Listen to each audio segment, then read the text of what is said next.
Быел Вахапов фонды Россия төбәкләрендә концертлар һәм Шәрек базары Төркия эстрада фестивале уздырачак. Бу хакта фондның җитәкчесе Рифат Фәттахов белдерде. Шәрек җыенында төрки дәүләтләрдән җырчылар килер дип көтелә. Гала-концерт 3 декабрьгә билгеләнгән. Әлеге фестивальдә кайсы татар җырчылары катнашачак? Россия төбәкләрендә нинди татар концертлары көтелә?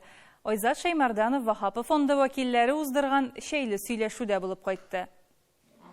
Безнең өр-яңа проектыбызны без хәзер башлап җибәрәбез. Быел безнең институтыбызны Йолдызлар сәламе дигән проект белән. Шәйле сөйләшүдә Вахапов фонды җитәкчесе яңа проектларны тәкъдим итте. Быелгы сезонда Йолдызлар сәламе тамашасы оештырыла. 28 сентябрьдә аны Казан тамашачысына тәкъдим итәргә җыеналар. Проектка сатирик Алмаз Хәмзин алынган. Минем инде урапта аласы килгән халкыбызны кочаклап 60-70 башкаручы белән залларга төшеп уен җырларын башкару, теге уенлыкта йөрибез бит инде биебез җырлыйбыз, әле бер круг булай әйләнә, икенчесе булай әйләнә, бишәр, 6шар баянчы, гармончы уртада. Яңа тамашаның бөтен серләрен дә ачып бетермәделәр. Халыкчан һәм моңлы кичәдән тыш алга таба юмор тамашасын да оештырырга исәпләре бар. Быелгы сезонда 4 проекты да дәвам итәчәк. Анда җырчыларның сәхнә арты тормышын күрсәтәчәкләр.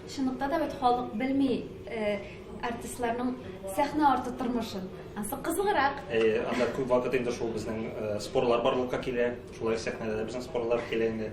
Без бик әзерләнәбез. Инде ул безнең тупланган программа инде. Безнең яңа җырлар да бар, ретро җырлар да, халык җырлары да булачак.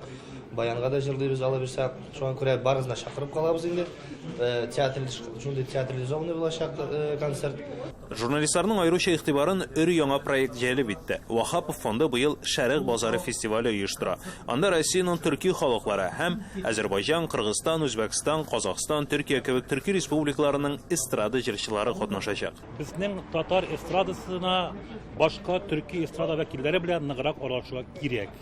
Бу безгә изебезнең сыйфаты дәрәҗәбезне үстерергә бик нык ярдәм итәр. Бу бер. Икенчедән, менә бу тәкъдим белән Татарстанның Казанның чыгуы бик табигый. Чөнки безнең республика Казан ул Россиядагы иң алдынгы төбәкләрнең берсе һәм гомергә элек-электән татар халкы Казан төрки мәдәниятенең үзәге булган.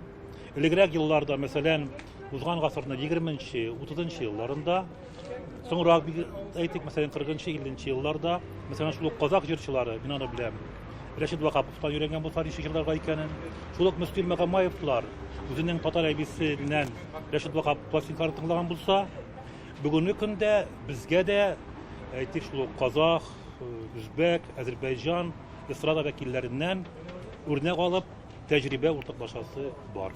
Хәзер фестивальгә әзерлек эшләре бара. Октябрь аенда җырчылар сайланып алыначак. Инде 3 декабрьдә Казанда аның гала концерты узар дип көтелә. Әлеге фестивальне Turk Vision белән дә чагыштырырга була.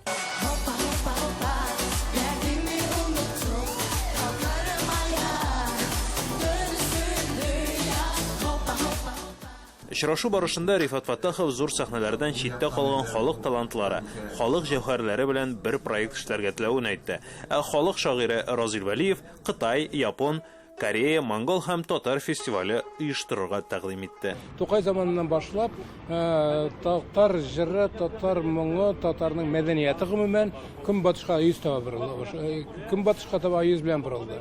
Югыйсә, моңа кадәр битендә 1000 еллар буена татарның бөтен мәдәнияте, рухы, ул шәрқи рух булган, шәрқи моң булган, шәрқи мәдәният булган. Бездә нинди генә фестивальләр үткәрелмәй. Кайсы гына илләрнең музыкантлары килми безгә, кемнәрдән генә чакырмыйбыз. Әмма ләкин минем соңгы бер 20-30 елда Кытайдан, Япониядән, Кореядан җырчыларның килүләрендә алар Татар һәм ерак көнчыгыш музыкасы белән уртак үзенчәлекләр шактый.